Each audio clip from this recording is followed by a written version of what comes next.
सफलता मिलती नहीं, हासिल करना पड़ता है। स्टडी में मन लगता नहीं, लगाना पड़ता है। So welcome to my YouTube channel. So friends, आज का जो टॉपिक है बहुत ही ज़्यादा इम्पोर्टेंट है। एडीबी के बारे में कि एडीबी है क्या। अभी हाल में आपने सुना होगा कि एडीबी और इंडियन गवर्नमेंट्स के द्वारा एक ऋण समझौता हुआ है, जिसमें इंडियन गवर्नमेंट्स ने $270 मिलियन का ऋण $270 मिलियन के ऋण पर अपने साइन किए हैं, ऋण समझौते पर अपने साइन किए। तो मतलब ये जो ऋण है वो किस लिए लिया गया है, तो ये तो आपको पता ही होगा कि चलिए मैं बता देती हूँ। ये ऋण इसलिए लिया गया है क्योंकि जो एमपी स्टेट है उसके 64 छोटे छोटे जो शहर हैं उनमें अच्छे शहरीकरण के लिए अच्छी तरीके से पानी की व्यवस्था, बिजली की व्यवस्था, रोड, मतलब पूरी तरह से अगर आप समझें इजी वे में तो अच्छी सर्विस प्रदान करने के लिए, अच्छी सेवा प्रदान करने के लिए, उन्हें डेवलप करने के लिए ये इस कर्ज समझौते पर साइन किया गया है। तो फ्रेंड्स, ये किसके बीच में हुआ है? एडीबी और इंडियन गवर्नमेंट्स। तो एडीबी क्या है, ये इम्पोर्टेंट क्वेश्चन बन सकता है एग्जाम में, तो हम समझ लेते हैं एडीबी के बारे में। सो फ्रेंड्स, एडीबी का फुल फॉर्म है आसियान डेवलपमेंट बैंक। तो अब ये है क्या? तो ये एक क्षेत्रीय यानी रीजनल विकास बैंक है, रीजनल डेवलपमेंट बैंक है। अब इसकी स्थापना कब हुई थी? इसकी स्थापना हुई थी 19 दिसंबर 1966 को की गई थी, यानी 19 दिसंबर 1966 को इसको इस्टेब्लिश किया गया था। और इसका मुख्यालय है मनीला, फिलीपींस में। फिलीपींस की जो राजधानी है मनीला, वहाँ पे इसका मुख्यालय है।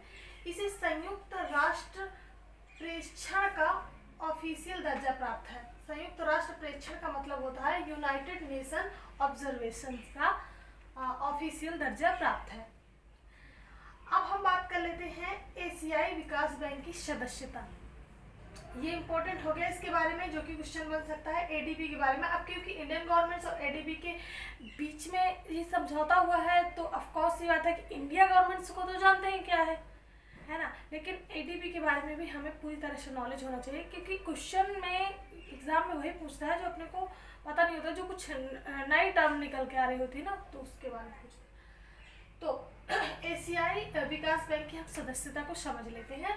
इसमें विश्व बैंक के समान ही, मतलब विश्व बैंक की समान ही इसमें भी मतदान प्रणाली यानी वोट सिस्टम है। इसे विश्व बैंक के पैटर्न पर ही स्थापित किया गया है। जिस पैटर्न पर विश्व बैंक को स्टैब्लिश किया गया था, उसी पैटर्न पर इसको भी स्टैब्लिश किया गया है। इसमें विश्व बैंक के समान ही इसमें भी मतलब भारी मतदान प्रणाली। तो अब हम बात कर लेते हैं दूसरा कि 31 दिसंबर 2020 तक एडीबी के सबसे बड़े शेयर होल्डर्स कौन है। तो देखिए, जापान है। जापान के पास कुल शेयर्स का 60% है। पीपल रिपब्लिक ऑफ चाइना है, चाइना के पास 6.4% है कुल शेयर्स का। इंडिया के पास 6.3% है और ऑस्ट्रेलिया को 5.8% है। तो ये क्वेश्चन में आ सकता है ना। अब बात कर लेते हैं एडीबी की भूमिका एवं कार्य के बारे में। एडीबी के काम क्या है? तो एडीबी एशिया और प्रशांत क्षेत्र में समावेशी आर्थिक विकास, पर्यावरणीय रूप से संवहनीय विकास और क्षेत्रीय एकीकरण के माध्यम से गरीबी को कम करने के लिए होता है। अब दूसरा है, इन सारे कामों को ऋण, अनुदान, सूचना की साझेदारी, स्वास्थ्य देखभाल सेवाओं, वित्तीय, सार्वजनिक प्रशासन प्रणाली, राष्ट्रों को जलवायु परिवर्तन प्रभाव के लिए तैयार, प्राकृतिक संसाधनों को बेहतर प्रबंधन आदि क्षेत्रों में निवेश के माध्यम से कार्यान्वित किया जाता है। मतलब ये जो इम्पोर्टेंट काम है, जैसे कि वित्तीय, सार्वजनिक प्रशासन प्रणाली, राष्ट्रों को जलवायु परिवर्तन प्रभाव के लिए तैयार करना, प्राकृतिक संसाधनों को बेहतर बनाने के लिए, यानी जो नेचुरल डेवलपमेंट्स करने के लिए होता है, और क्षेत्रों में निवेश के माध्यम से, इन सारे क्षेत्रों में मतलब ये एक तरह से शेयर के माध्यम से इनकी हेल्प करता है, मतलब कार्यान्वित रहता है। तो फ्रेंड्स, आज का ये इम्पोर्टेंट टॉपिक था जो कि एग्जाम के पॉइंट ऑफ व्यू से काफ़ी ज़्यादा ज़रूरी था, तो मैंने सोचा कि ये मुझे आपको बताना चाहिए, मैंने भी पढ़ा है। सो फ्रेंड्स, अगर आपको ये वीडियो अच्छी लगे हो तो लाइक शेयर सब्सक्राइब कर दीजिएगा। अगले टॉपिक में अगली वीडियो में कोई अच्छा सा टॉपिक लेके आएंगे जो कि एग्जाम के पॉइंट ऑफ व्यू से बहुत ज़्यादा अच्छा ही होगा, और करंट का भी हो सकता है, कोई भी हो सकता है फ्रेंड्स।